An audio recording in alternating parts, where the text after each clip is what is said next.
When someone is going, hey, look, I'm trying to figure out how to offer this, or this is becoming more and more important as a way of either diversifying revenue, protecting yourself from just from that perspective, but also a holistic approach to patient care. So when pharmacists are approaching you with, man, how do I even get into this? How do I start? Where do I start? What's your advice?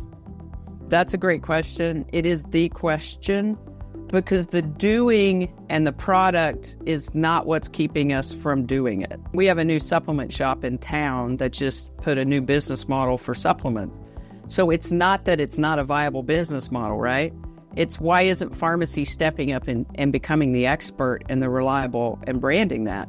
Three biggest obstacles is, I think, our identity, who we think we are as a profession and who we think we are as a pharmacist, and what we do within that identity.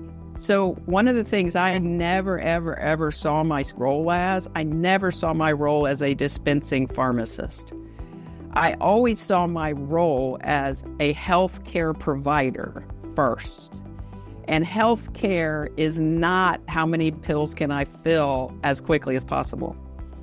It is, how do I get the best health for my patients, okay? So my identity was not wrapped up in the pill. My identity was wrapped up in the solution.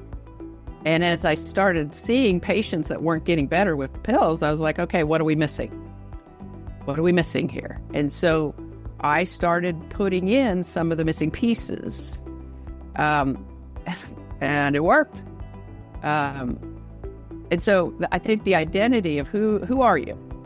And what do you do within that? Now, I can change that, but if my staff still sees their identity as coming into the pharmacy and spending all their time processing prescriptions and all their time filling, and we're judging the success of our pharmacy based on volume, then we're still within this other identity.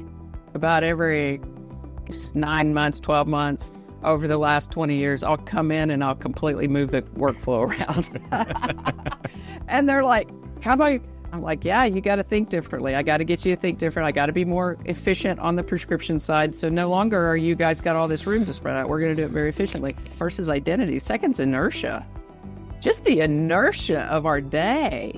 The inertia. And you have to find a way, a body in movement will stay in movement, right? So you have to actually create obstacles to that inertia in a loving but impactful way. It is change management, but that inertia, I think, is a huge part of pharmacy's barriers to initiating anything.